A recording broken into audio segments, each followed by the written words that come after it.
Hello and welcome back to Music Mentality. Today's guest is a visionary who can teach us all about believing in ourselves.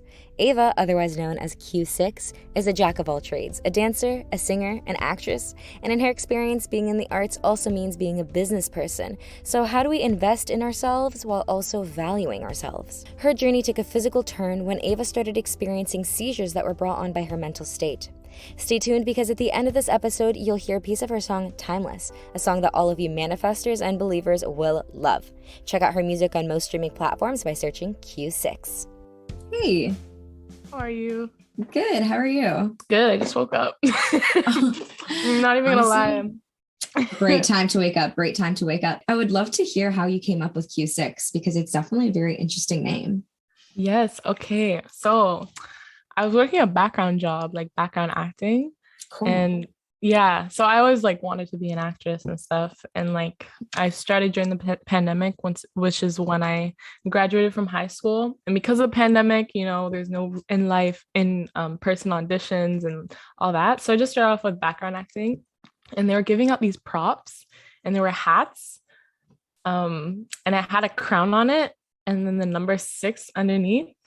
And for the movie, it was supposed to represent King6, which is the name of the brand for like, it's actually Sneakerella. And you couldn't see me in one of the scenes as like one of the background actors. And my friend like DM'd me, was like, "Oh my God, is that you in Sneakerella?" Yeah. That's so cool. Yeah. It said King6 on it. And I was like, I love this hat. And I took a picture of it, posted on the gram, and I'm like, Queen6. So that's kind of like, so it stands for Queen6, but since I didn't want it to be kind of like just basic Q6, I wanted to like spice it up a bit. Plus, I love the letter K for some reason. It's in my last name. Yeah. Corley Myron. I love K. I don't know. I think it's like an African thing because like I love K names like Kalani, Khalid, Kawhi. I just like saying K, like that. Yeah. I love that. So then, yeah, and then it's like 6 letters too. It's like Kue6ix. So it's like. Oh, that's sick though. I love that. That's such a cute story. So you recently started like, developing your music persona. Yeah, for sure. This is a recent thing, but I'm gotten to a point where I know 100% this is what I'm going to do. Like, but for the past 2 years, I've just been kind of figuring it out, going to events, trying to see what the life was like. And now I'm kind of like, yes, I can do this and I'm going to do this. Like, yeah. And are your roots African? Yes, I am Ghanaian, British, French, Polish, and Jewish. Oh, damn. Got a lot of roots. Yeah. Oh, that's really cool. But I love that, like, Q6 kind of allows you to keep that root with you. Yeah. Yeah. But your acting career, though, that's interesting. So is that still something that you're pursuing, or did you fall in love with music and that's kind of where you're leaning more towards? Are you doing both? Kind of both. And I'm actually doing a short film this month. This is the first like production I'm really going to be on. And so I'm really excited for that. And also I'm doing Toronto Film School. So like as for production though, not for acting, but I feel like with production, I can act in my own films and stuff. Who I'm really inspired by is Donald Glover because Childish Gambino, hell yeah. Yeah, he's a GOAT, I swear. Like he started off in a comedy show.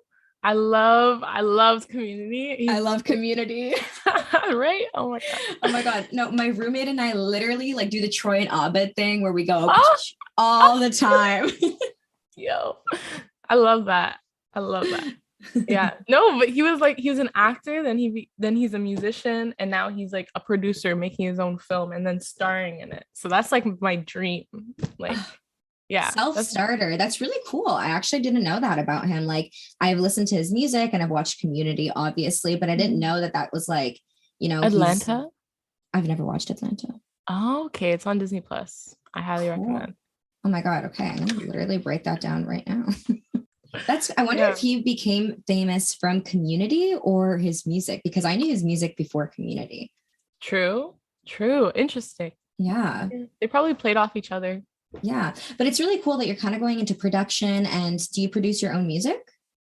So I'm in the process of learning that. I Okay. have this amazing friend who produced my last two tracks, and he's been teaching me and is continuing to teach me. I'm actually recording on Friday, and I'm gonna be there for the whole mixing process. So I record my demos at home. So like I'll do a little bit of EQ, compression, delay, all that at home, just so like I have a rough idea of what I want the song to sound like when I get it professionally recorded. And yeah.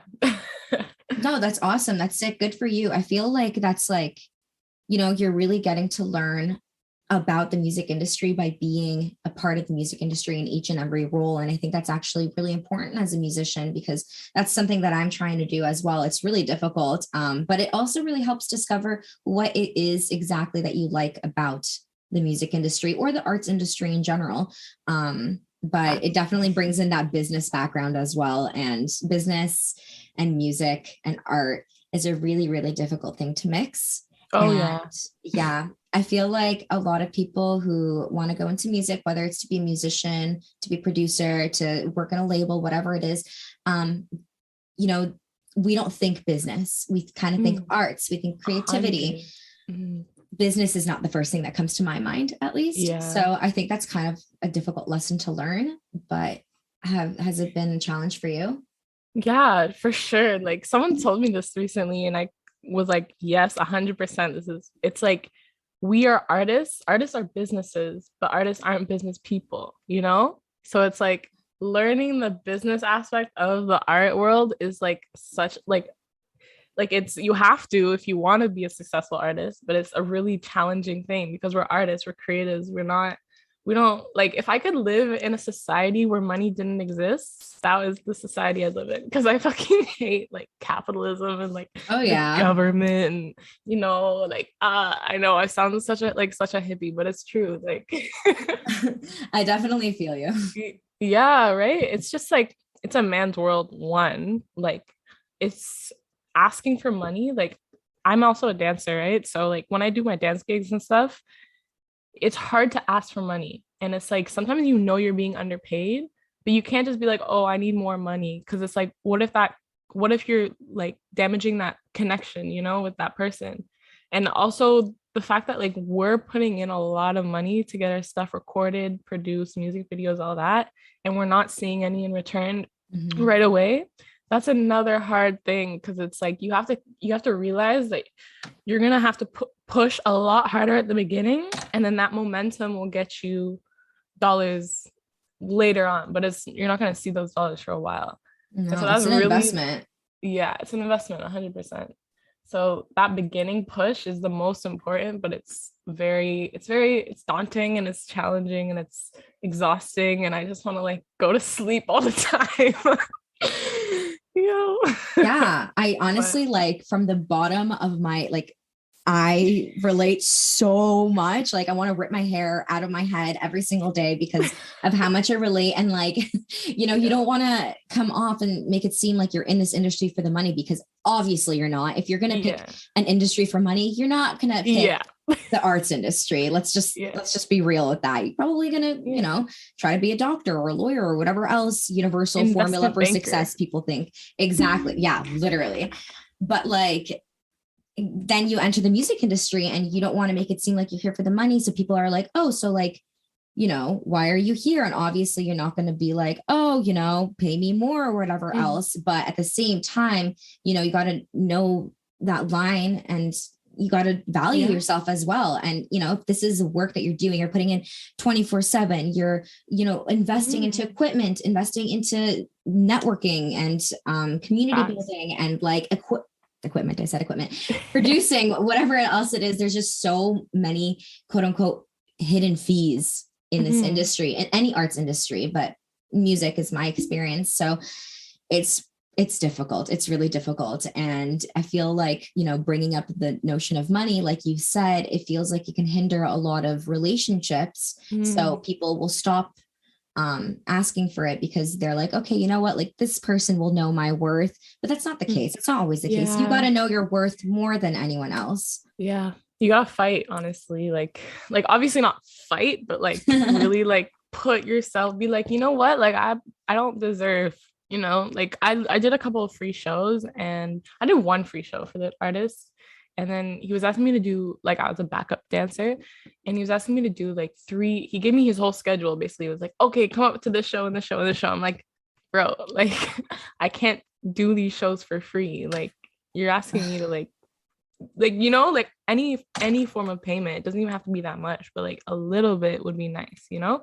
Yeah. But it's also like, it's also a double-edged sword, because they're not making money either, right? So it's like, you gotta like, I'm like, I understand that, but at the same time, I'd rather be working on my own stuff than helping someone else that I'm not getting any compensation for. So Yeah. Well, above anything else, I find the other difficult thing is, I do a lot of free work as well, because for me, I'm like, you know what? First of all, I love supporting other art. I love supporting other artists, dancers, musicians, actors. Like, I love the arts industry, and I do want to go out and support them. Absolutely. That being said, when people start taking advantage of you, there's like this moral dilemma where you're like, is this an opportunity, and should I take it for the experience so I can meet people, or should I take a back seat and say, you know what, like, I need to get paid, and if you can't pay me, then I'm not going to come out. Therefore, it feels like you're sacrificing that opportunity. But like, is it really an opportunity if it's like every single time you got to do free shit?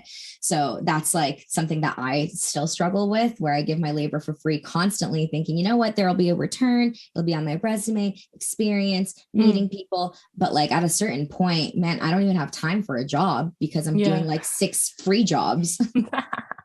So that's really difficult as well. But how do you stay motivated when you feel like you're being taken advantage of, or you feel discouraged at the first, like for the first little while, when you're waiting for the money to start coming in?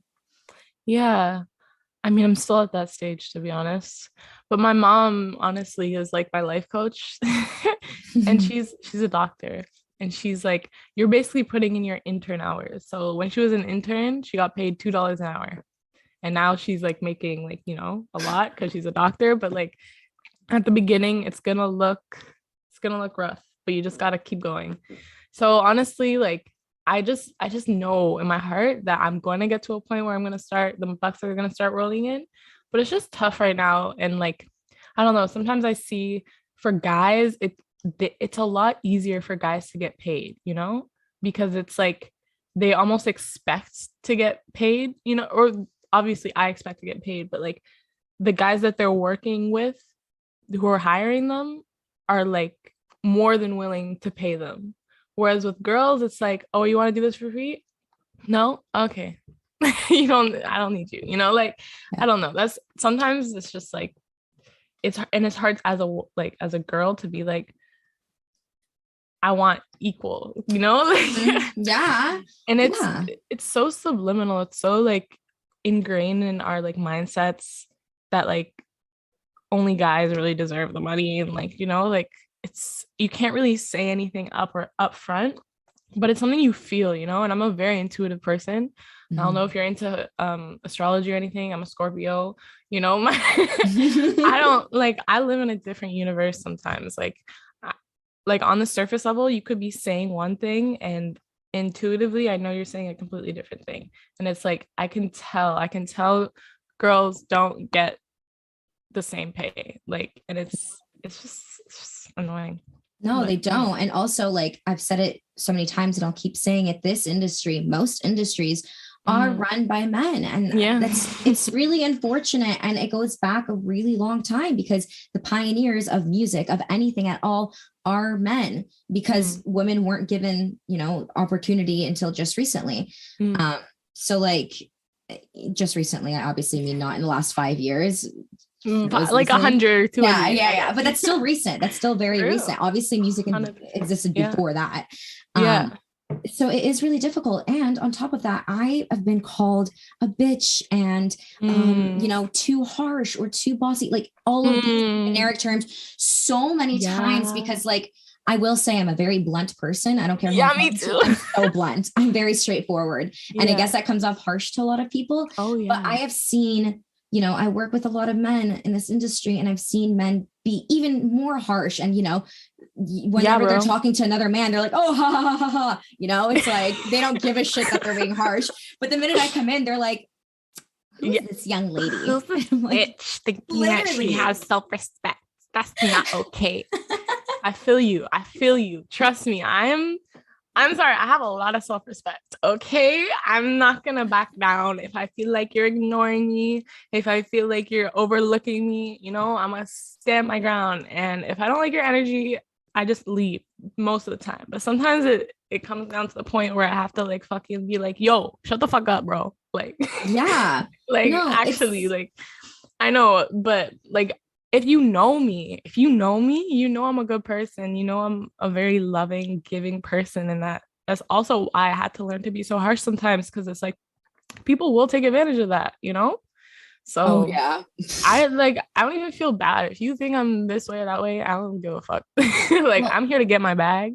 that's And the like, thing though. Like in this industry, you are constantly communicating and networking and connecting with people yeah. and collaborating. So you build up so many people that you know, and the more people you know, the more people don't really know you and, you know, have grounds to hate you or think that you're like XYZ. So like, it's really important, if this is the industry that you're choosing, that you know who you are in your core and you're ready to face people being like, no, gaslighting you, manipulating you, telling you that you're XYZ and that you're not actually this nice person. Yeah. You got to know that you are. And I mean, if you're not a nice person, then, you know, be nice, but yeah. Yo, that's so funny that you say like telling me you're this way or that way. Like in my last song, my lyric was, why do it this way? Why do it that way? Why do this? Why do that? Mind your own business respectfully. You messing with my head. Cause it's literally like they love to like tell you what you are and like, you know, like that you're wrong because you have like a different perspective that's not theirs. And you know, like especially female perspectives are always diminished, like always, like, and it's so frustrating. I went to this battle, I'm not gonna name it, but like there were these two finalists, one was a girl, one was a guy. The guy won in the eyes of the three male judges. In the eyes of me, and I think most of the public, the female one. Like it was so, but they don't want to see the female get the bag. I'm sorry, I'm gonna just say it like that, you know.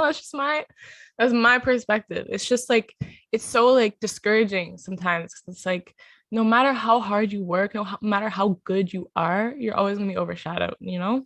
So but like I don't take that as a, oh, I'm gonna just mope about it. No, I'm here to change the world, you know. I'm here to hell yeah, create my own lane. I don't know if you know an artist named Tara Lord. no. Okay, well, I've been working with her.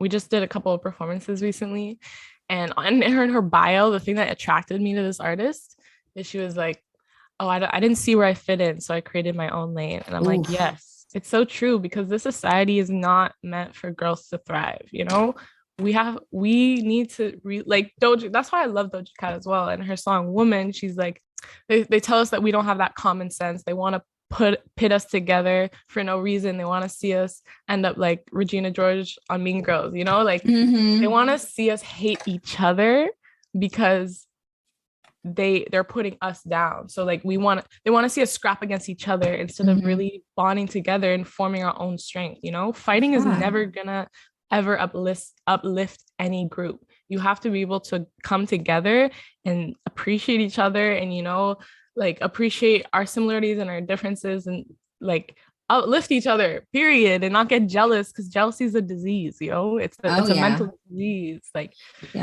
jealousy is, it's interesting. Jealousy, like I think jealousy is a very natural feeling, and I think that the only way to, you know, get rid of jealousy is to face it and be like, you know, why are you feeling jealous of this person? It's okay to feel jealous. I think that I've been jealous so many times before. I've been jealous of my best friends, and those are the worst feelings, when you're jealous of your friends. And I've always felt so shitty. But like the minute I was like, okay, you know what? I'm literally going to tell my friend, hey, something's going on. I'm feeling jealous more, and it's kind of starting to overshadow me feeling happy for you. Let's kind of work together through this. Like, help me, if you can help me figure this out, because I want to be happy for you. And, you know, you work through it. So the only way to really get jealousy out is to face it and be like, this is a feeling that you are feeling and it's okay. But, you know, in terms of women hating women and like pitting them against each other, I think that there is so much hate among women to women, and it is Facts. so heartbreaking. It's so Mm, heartbreaking. Like, dude, we're in the same boat. Let's mm, give each other the space to make mistakes. Let's help mm. each other through our mistakes, but let's stick together in the end and, like, make it to whatever the top without needing to walk on other people. Facts.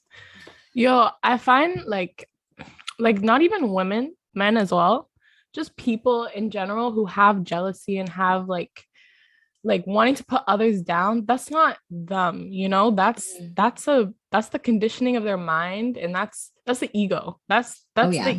That's the voice in their head telling them, oh, I'm better, or oh, I'm worse because of this, that, and that. But that's not reality. That's just an illusion, you know, that Mhm. you're always going to be better or worse than someone.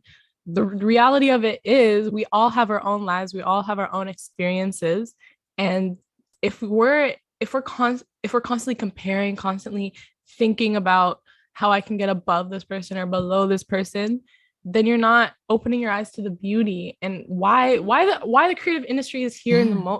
at like in the first place, you know? Like the creative industry is because a bunch of people are creatives. They're not in their heads all the time thinking about stuff. They want to create things. So it's like being able to put away roles that we play and like not focus on that, only be focusing on this moment, focusing on how we can create positive energy. That's what I feel like, that's what uplifts communities. And I feel like Mhm.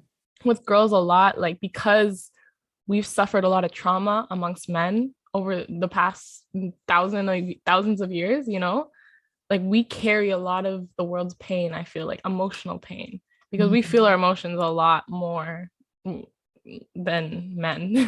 And Mhm. so like when we see, I've been a jealous person too, but I've learned how to let jealousy go and like let egotistical motives go, you know? I'm here to grow. I know everyone else who's in this industry is here to grow. And I know that men are not going to be as motivated to let their egos go because it works in their favor.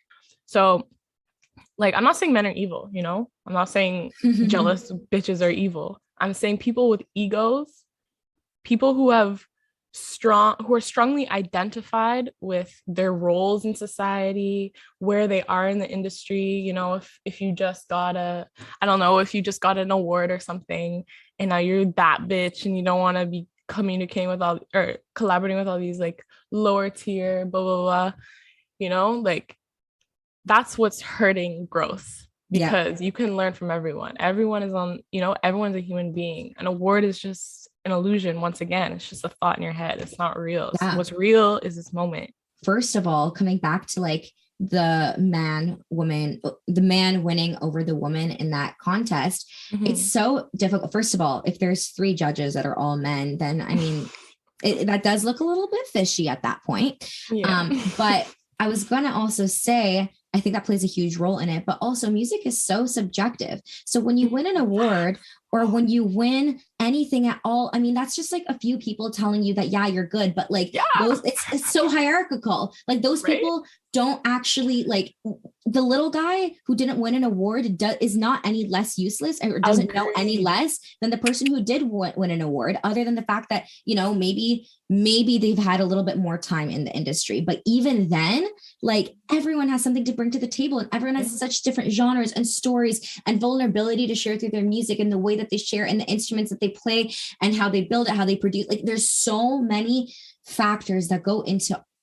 anything creative that it's like, why? How can someone say one thing is better than the other when Mhm. whatever it is, if it's influencing at least one person, if one person Yeah. likes it, then it's good. And I 100% agree with everything you just said. Like literally, like we all have our impact in life, you know? We're all Yeah. going to go through life, meet different people, have an impact on their lives. So the most we can ever do is just focus on ourselves, focus on making our energy the most bright, the most high frequency, the most, you know, like positive. Mhm. Because then when you go out into the world, you're spreading that positive energy, you're creating a better world. And so when you do make your music, it's an expression of who you are. Yeah. And it's like, it doesn't matter if it impacts, ultimately, it doesn't matter if it impacts 100,000 people versus 10 million, because what if that 10 million person, the person who's getting 10 million streams is making bullshit, you know? That's just poison, you know? Mm-hmm. So your music, even if it's only reaching 100,000 people, it's still going to make a greater positive impact than, you know, like the numbers are an illusion once again, but at the same time, it's like, if you know you're that good, you should be striving for 10 million, you know? And that's kind of where I'm at. It's like, it's not all about the numbers. And I know that.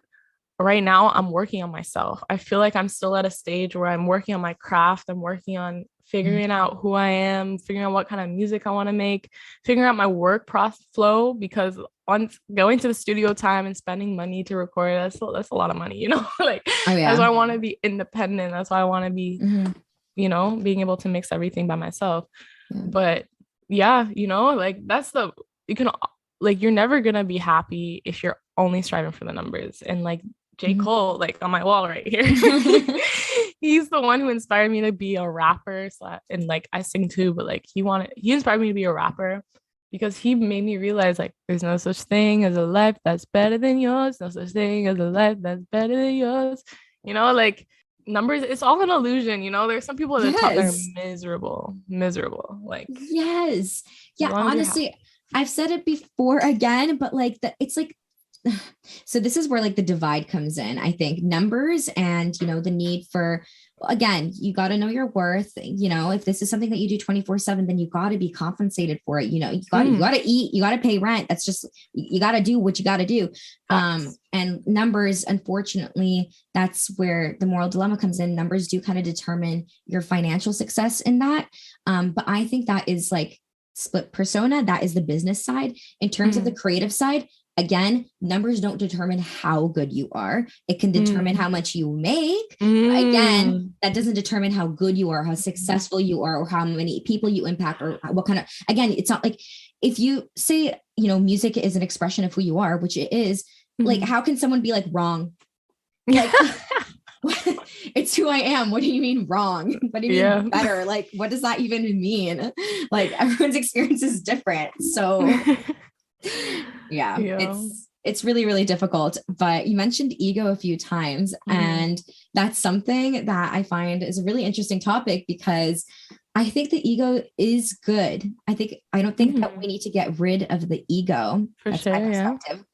But that being said, when, you know, your ego is the driver of your decisions, like little driver of everything that you think, everything that you feel, everything that you do, then that is very toxic to yourself, let alone the people around you. So like, to be the strength, I think there's so much strength in this, but to take your ego and put your ego into the passenger seat rather than the driver's seat, that makes such a huge difference, because, you know, your ego, it does tell you, I can do this. What the fuck? I don't care what other people say. I can do this. I'm going to keep doing that. Is your ego. And I don't think that, you know, having no ego, you're going to be hurt a lot easier. So your ego is kind of there to be your little cheerleader, but, you know, your ego is also there to be like, no, everyone else is wrong and I'm right. And I'm not going to listen to any constructive criticism, and I'm not going to do anything. And I'm only going to, that's also your ego. And at that point, I feel like that's when the ego is driving and makes you hate on other people, being like, no, you know what? They're wrong. I'm right. They're just crappy at what they do. They don't know X, Y, Z, when that's also not the case. So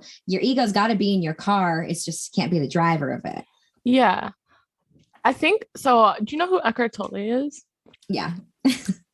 Okay. Oh, yo, we gotta plug this man in real quick, y'all. Go listen to Eckhart Tolle, The Power of Now. He saved my life. I was so depressed before that book, like, and I've been listening to that book for like a good 3 years straight. When you say like when you don't have your ego, it's easier to get hurt. Like, I can't agree with that, just because like the ego is what allows you to get hurt, you know? It's like attachment to an idea in your head about like who you are, because life is so unexpected, you know? Like, nothing is going to work out the way you think. And so like being able to put your ego down when something goes wrong or anything, that's what is going to allow you to get healed easier. But I see what you mean by like having it in the passenger side seat. And I think ego is good. Like, for example, Nicki Minaj has a big fat motherfucking ego in her music, you know? Like, she's like, I'm that I'm the boss bitch, all y'all bitches my sons, blah, blah, blah, right? But it's not like it's not like she realizes it's not that serious, you know. When you if you ever listen to her in like interviews and stuff, like you can tell like she knows what matters for real, you know, like she knows, you know, like, and that's a trend I find in these bigger artists is that they obviously have an ego in their music, and it's important to have an ego in your music because you want to show the world, at least in my opinion, what kind of an ego is healthy, you know. Mm. And like I used to have an ego that said, oh, you're shit, you're wrong, why did you open your mouth, you know, like why are you Mhm. doing this? But I guess that's So your ego hurting though. yeah, that's my ego hurting me, literally. Like, and so now my ego is like, I am the shit, I am talented, because that's the type of thoughts in your head that's going to help you manifest the best version of yourself, you know. Oh yeah. So that's the kind of ego you want to have.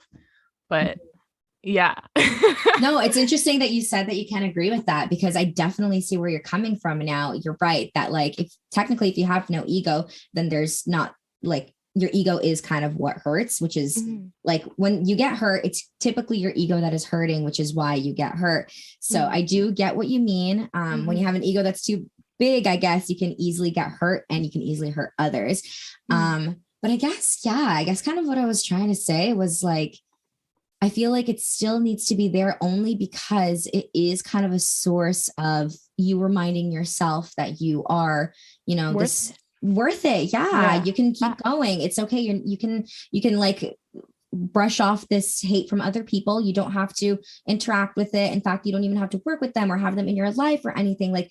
But you're definitely right that you're right. Your ego is kind of what hurts you, but I still stand by your ego being in the passenger seat. For sure. Yeah, you don't compromise. I think it's just a balanced ego, neither here nor the, like, you know, in the middle. Yeah.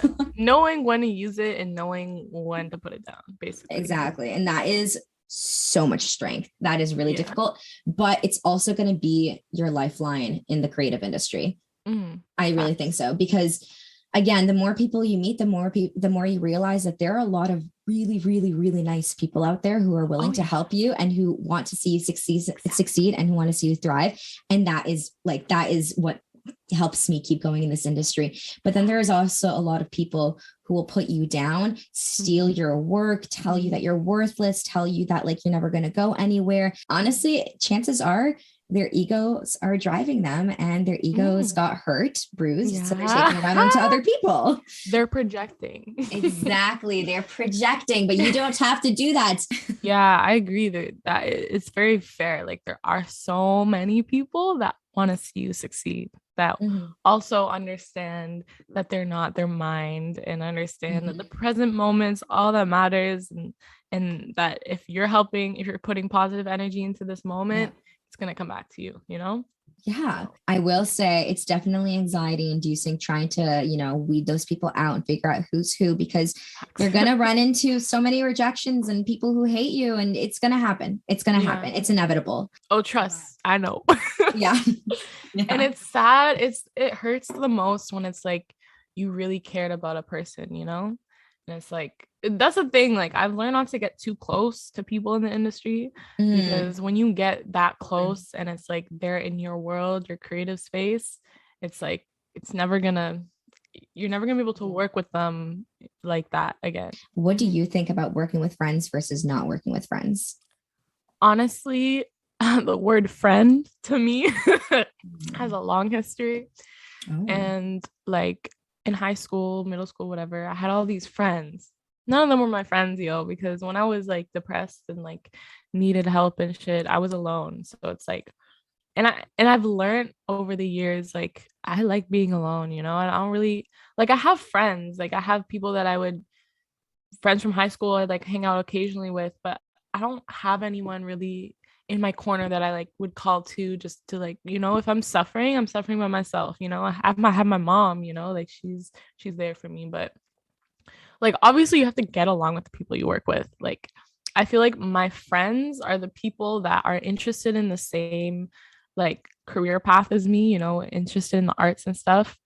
And then if we're working on a project together, like then we become closer through that, you know what I mean? And then like maybe we'll go out for lunch, or like if it weren't for the creative industry, I don't really have like friends, but it's not like it's not something I'm like I want to change, I like kind of figuring my own shit out and then reaching out to people when I want to work with them, and like, yeah. Well, would you give people an opportunity to come close and get past this? It seems like you have like kind of a guard up because it's difficult to trust people. It's very difficult to trust people. So if the, person comes up and you're like, oh, like we're getting along, we have the same interests, romantic way or not romantic way, doesn't really matter. I'm mostly talking about like friendship specifically. Would you allow that person to, get past like, that guard? For sure. Like, I'm not gonna be like, no, you step down. I cannot let you farther than this line. Nah, it's more like I just don't get attached to people, like you can be my friend. Like, I won't be surprised if like next week we're not talking, like it's not like serious to me, because it's like people come and go all the time in my life. And it's like, it's been that way since I was a kid. So it's like, yeah. So I'm going to like pick your brain on this a little bit because I think it's really interesting. I'm like, I like overshare everything all the time. And like, literally, no, this is a podcast. You're here for the juicy deets. What do you mean? What I'm interested about is because I always say, don't suffer alone, trust someone, put your trust into someone, like open up to them and like they can help you. But obviously they can also hurt you because that is a lot to do. That's vulnerable. That's difficult. And that's not that often really, really hurts. But do you prefer then suffering on your own, like you said? Yeah. Well, I've learned the word suffering. If you're familiar with Eckhart Tolle, that just comes from attachment and not being able to let go of a thought in your head, that like maybe it's a memory or something that like you really like thought it would lead somewhere, but it didn't. The people I started meeting after high school made me realize that nothing is that serious, because I went to a high school where it was like everyone was miserable, everyone was suffering, and like because everyone's depending on everyone else to make them feel better, it's like everyone's miserable all the time. And then it's like I go out into the real world, I start making friends with people who don't come from that world. I went to an all-girls private school. And I start putting my problems onto them, and they're gone. Like, and I realized, holy shit, it's not their responsibility to make me feel better, So I don't really like, if I'm suffering, if I'm heartbreaking, like if I just broke up with someone, which or my situationship ended, I'll cry, I'll be upset, and then I'll go talk to my mom. And my mom will be like, it's okay. And then the next day I'll be like, oh, I'm fine. So your mom is your friend though? Yeah, well, my mom's my mom, like my mom's like my life coach. And same with my dad too, like it's because I trust them the most. They're the most like, I know they love me. I know they're never gonna abandon me. They're never gonna like, So you mentioned like putting problems onto other people, and we talk a lot about codependency and how difficult that is and how bad that is for any relationship for you and your friend, your partner, your parent, whatever it is. Codependency is just, it's an attachment style, and it's not one that serves you well. Absolutely not. And I think that the idea of putting problems onto other people definitely falls into the line of codependence, because by putting your problems onto someone else, you are kind of expecting them to fix your problems for you. That being said, yes, and make you feel better. But I do think that something that we don't talk about often is hyper independence, which is just as bad as codependence. So hyper independence is when you kind of like look within and you cancel everything out, like cancel everyone around you, and you only rely on yourself for everything, to the point where it becomes difficult to ask for help, becomes difficult to talk to people. And that is also kind of a form of sinking, and that can be very, very detrimental to your mental health as well. So I think that there is a difference between telling people your problems or confiding into someone to just be a source of moral support and to just be like, I hear you, bro, that sucks, versus, fix my problems for me here. These are all yours now. And I think that a good friend, to be totally honest with you, will say, hey, like, I'm not in the mental state to hear your problems right now because I'm dealing with my own problems, but give me like a couple of days. I want to hear you out. Let me just figure myself out and then come back to you. So I think that any healthy relationship will focus on themselves first and then come around and, you know, help you out. And again, my biggest thing is when I'm upset, people think it's so weird. Literally, I get it all the time. My friends are like, you're weird, but okay. When I'm upset and I just want to rant and vent, I honestly like, I just want head nodding. I just want active listening. Like, you don't even have to say like, don't give me advice. Don't say, I feel bad for you. Don't say like, it's going to be okay. You just want to be heard. Exactly. I just want to be heard. And I just like, that's kind of where I think that a friend would help you a lot because they're like, yeah, dude, that sucks. I'm sorry you're going through that. And that's kind of a form of validation that I think that humans as social beings do need from those around them. And I think that friends do really offer that a lot. And it's difficult to open up about what you're going through to someone who is a coworker or is just like a passerby, because obviously you don't want to tell people everything. I mean, I do because I overshare, but like, which is bad on its own, but like, you don't want to tell people on the street what's going on because they'd be like, I don't know how to give you the validation you need right now. It's okay. But I don't know you. Exactly. But your friends would be like, yeah, dude, like I hear you. I resonate with you, just like they might resonate with your passions and what you're interested in. They might also resonate with the hurt you're feeling, whether they have felt it or not, and they can validate what you're feeling. And I think that is kind of where, you know, your mom is your mom and she's your life coach, but it also sounds like she is a friend because she is giving you that validation that you need. She's making you feel heard. She's making you feel like you're not going crazy for feeling these feelings. And she's giving you the opportunity to let go of that pain because, you know, you get hurt because you can't let go of something, but the process of letting go is still difficult. That, you know, it's still painful. And it's going to be painful for a little bit, a long bit, whatever it is, it's going to get better. And that's my thing. That's why I hate it when people say, oh, it's going to be okay. I know it's going to be okay. That's a later thing. I'm hurting right now. I don't know what to do about it right now. So I think, you know, you got to find a balance between hyper independence and codependence. You don't want to swing too much. It's actually interesting that you brought that up, like hyper independence, because that's the way I used to be in high school, and that's what basically set me off on my spiritual journey. And like that's why I became an artist, because I was definitely whatever you said, hyper independent. Like I used to bottle up my feelings. I used to, because I had this loud ass voice in my head telling me I was shit, telling me that why did you say that, telling me I'm never doing anything right.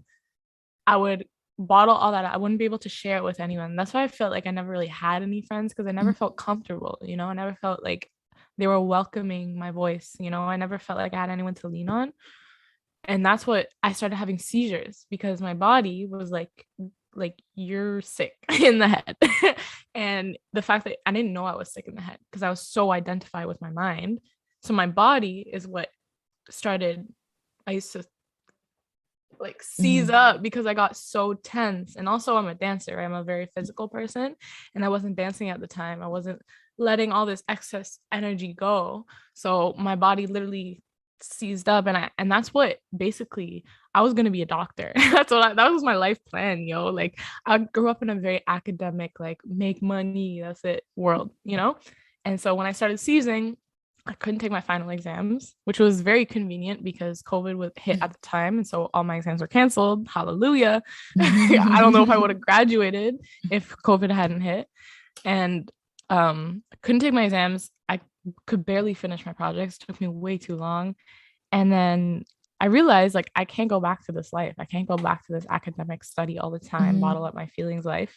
And so that's when I turned to music. And that's when I like started writing and making beats in GarageBand. And then I started ciphering outside with other dancers, and I realized, you know what, this is the world I want to be a part of. Looking within and turning within, I think, is a great practice. And honestly, you're never a burden for opening up and telling people, you know, this is how I'm feeling. I think that if your feelings are not out, then they're in. They got to be somewhere. It's energy. It's constantly moving. Yeah. It doesn't just disappear. So if it's not coming out of you, then it's staying within you. And, you know, coming out of you can be in music. And that is why a lot of musicians become musicians, because they're like, I got to get these feelings out without quote unquote burdening people. But you're not ever a burden for confiding in someone and telling people, please help me. And you can still create beautiful art. And I think that personally, I'm struggling with is that I get really, really scared of letting go of my poorer mental health states and like my hurt, because I'm like, my art is created from my hurt. So if I get rid of my hurt, then where does my art go? Does it disappear too? And that is not true. That's not the case. That is not the case, but it's difficult to accept that that is not the case and to truly believe it. Yeah. And that's another thing, like feelings and emotions, they're temporary, they come and go, So if it's so healthy, you have to let go of old feelings so that new feelings can come in and teach you new lessons about life, because life is always going, Oh, yeah. No, you said it. And like, again, when you're letting go of one bad feeling and you're giving the space for another feeling to come in, the feeling might not be great. You might get hurt again. You will get hurt again. You might. 100%. It's not a might, it's a will. You will get hurt. Yeah. We always get hurt. But I think the one thing that helped me growing up back in like grade 6 was hearing someone say that like, shit doesn't get better. That's bullshit. Whoever said shit, it's going to be okay and it's going to get better. It's not going to get better. You just get stronger and things aren't going to hurt you as much as they used to, but there are going to be new things that are going to hurt you. And that's just a human experience. And, got to sit back and enjoy it because there's no way to run away from it. That's the whole point in life. You're learning shit. You're going through highs and lows. If things were always, if it was all low at the beginning and then high later in life, you're going to get so bored. Like, it's always going to go up and down. And it's just like, you have to learn to just welcome in these good and bad feelings and let them go when they're time to leave. Yes. Yeah. But in terms of your mental state, so you didn't really talk about it, but you did talk about how it manifested physically in seizures. What was going on? Why did you start seizing instead of like, what was going on in your head? It was like the environment I was in, basically. Like I was in an all-girls school, which I think is so, now I'm looking back on it, I think that's so unhealthy, like to separate girls and boys, especially at that point in your life, like being around one energy polarity your entire life. It's not real life. It's not, like the world is opposite. The world is opposites, and if you're only around females, your masculine, like the masculine part of you, because we all have both, you're never going to be able to discover it, and you're never going to be able to like, I don't know. Anyway, so one, the fact that I was an all-girls school, which is so unhealthy, I think, and two, I was in a very academic IB world. I don't know if you know IB, International Baccalaureate. So basically all of my self-esteem, all of my value, all of my sense of self-worth was put onto my grades and put onto how well I was doing in school, how many leaderships I was taking up, and also it was like a mental cage as well. Like you had to think a certain way, you had to be super liberal, and you weren't allowed to have any opinions that were not completely PC, So it's like I would basically hate myself because I felt like I wasn't being perfect enough in all aspects of my life. And it's like people would judge me. One, I was so Black, like I'm mixed, and like I don't know, like Black culture in that world was not prominent at all. And so that was another part of me that was suppressing, and I was just a lot of suppression, a lot of like mind control, I guess. And basically my ego was like, you're shit, you're not doing good enough, you're not doing enough, you're not, like I'm a very sassy kind of like, I think out of the box. Like I don't like to listen to the way most of the people think, and like basically because nobody could relate to that, it was like I'm on my own. I was like, what's wrong with me? Why am I like this? And then so the voice in my head was just being like, you're horrible, you're a terrible person, you're never doing anything right. And I believed it because I was identified with my mind, and also because like my whole self-worth came from what my mind could do, the abilities of my mind, the abilities to get 90% in tests and shit. So there was no art, there was no dance, there there's no art. Yeah, So that's really difficult, especially because now you're literally in art. So you kind of know what you've been missing this whole time. And I'm sure now, like high school is not real. Okay. Like I was such a different person in high school. My friends were such different people in high school. Like no one, you might rekindle friendships from high school that you realize now, this person is such a different person than who they were. I know we're always changing. We're always evolving. Some people are still hurtful people. So don't surround yourselves with those people, but a lot of people do change. And I think that it's important to recognize that by allowing other people to change, you're also allowing yourself to change and yourself to grow and evolve. But I'm so sorry to hear that you were deprived of literally art, deprived of stripped down of being able to have your own individuality and authenticity, because that is such an important thing about who you are. That is what creates art. That is what creates success, being who you are at your core truly, and being able to form an opinion that might not be the same as everyone. I also feel like we live in a world where we're not allowed to make mistakes and we're not allowed to ask questions because we're going to be canceled. And I think everyone knows who listens to me that I'm cancel culture. I hate cancel culture. Yeah, bro. Like it's, even in Kendrick's new album, what the fuck is cancel culture, dog? I say what I want about you. Something. I'm like Oprah, dog. No, for real though. It's like I used to be very, very vocal on social media, outside of social media. Like I am still very vocal outside of social media, but I think that social media is kind of a different place now, because if you post something that's a little bit controversial or even post a question, then people will attack you, and that's really scary. And I would rather not even try at that point. And I think that lots of people might resonate with that as well. But your mom is a doctor and you were in an all-girls school and you were in IB, and you came out of that and you decided to pursue music. I'm really glad to hear that. It seems like you're still getting parental support with that. But how did your mom react when you were like, I don't want to be a doctor?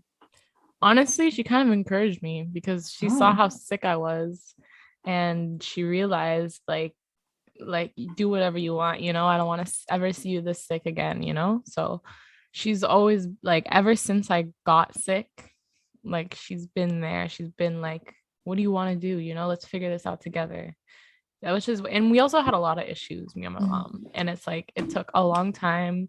Ever since I got sick, I feel like we've been working on our issues, and it's like we're seeing each other more as people as opposed to like mother-daughter role, like So yeah. So, and same with my dad. My dad's cool. He's also a doctor, but he's very like, whatever your mom says, whatever your mom's okay with, I'm okay with, So yeah. So yeah. You kept on mentioning getting sick. So what do you mean by that? Do you mean seizures? Do you mean depression, anxiety? Are you okay to open up with that? Okay. All related.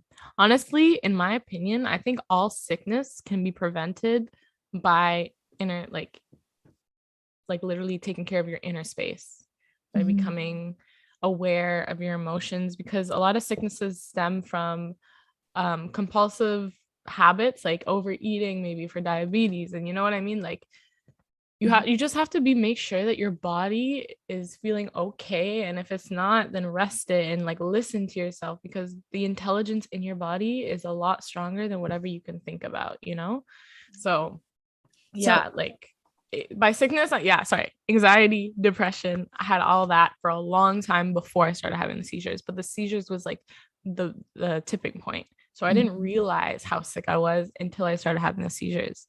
But like all throughout high school, I was depressed and anxious, and yeah.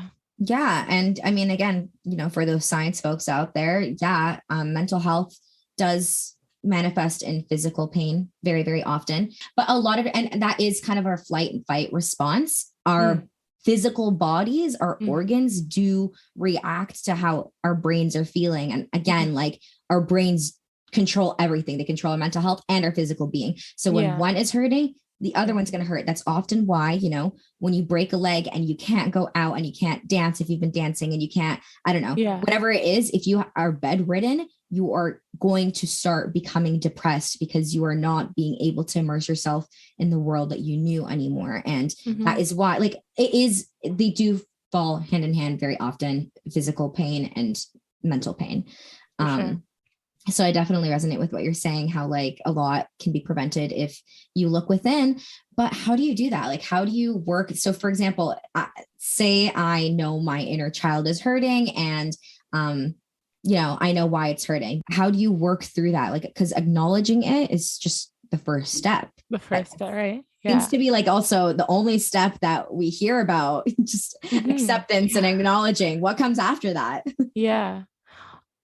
It's an everyday battle, like I recently stopped smoking weed, and I started smoking weed after I started getting seizures because I realized how sick I was in the head, and the weed kind of brought me into the present moment and brought me peace almost in a way, because I was able to relax and stop thinking about what I had to do and who I used to be because of things that used to happen to me.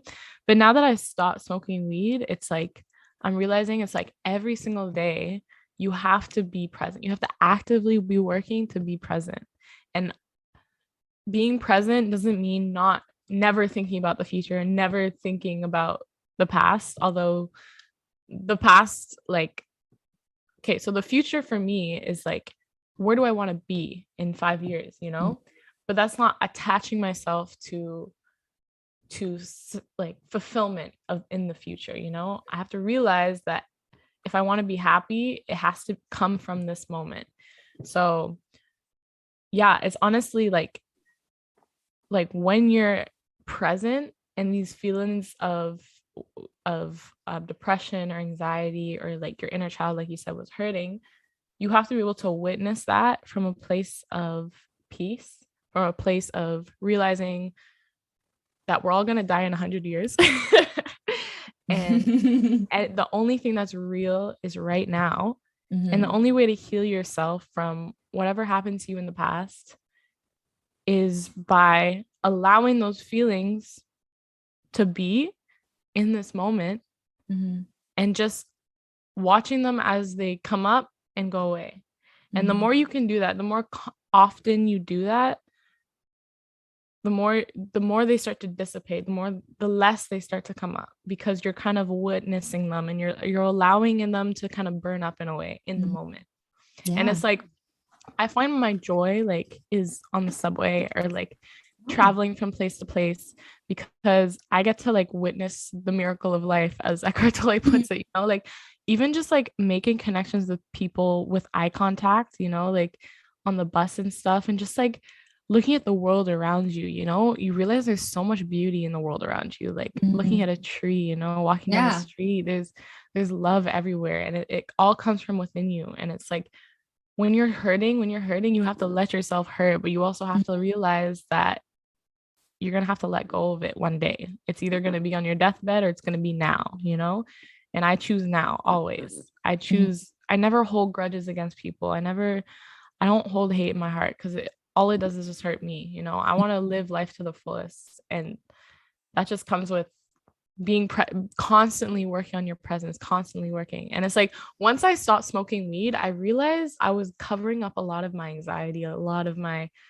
fear about, the band-aid solution. Yeah, exactly.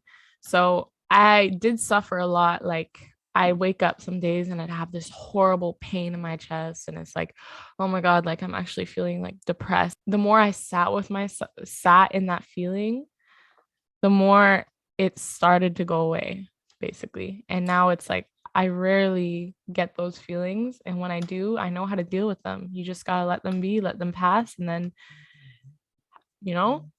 just have faith that everything's gonna be fine, because it will. You're absolutely right that living in the now, like living this present moment, I just maybe like last year really, really, truly realized in my core, in my soul, that the future is not real and the past is not real. Yeah. Those two things only exist in our head. That's it. The only thing that is real a second from now is not real. This is the only real moment. And that moment just passed, and now it only exists in our head. Yeah, exactly. You are not your conditioned thoughts. Absolutely not. You're right. Yeah. Thank you. I don't know. Whoever's watching this, thank you for watching. And also, you're amazing. And like, keep your head up. you're gonna be great. I promise you. The fact that you're watching this right now means that you're gonna be great because yeah. Like, yeah, you are great. You are great. You are great, and you're gonna keep being great because you are constantly evolving. Yes, exactly. All right. Thank you so much for being here. I appreciate everything you've said. Thank you so much for opening up. You are such an intelligent woman. Oh my gosh, you too. And I'm so happy that we both read the same book like that. I know. I was literally like, I was looking for it here. I swear I usually had it like over here, but I don't know where it is. It's probably in my living room. I know who I'm gonna be. I see it, I believe.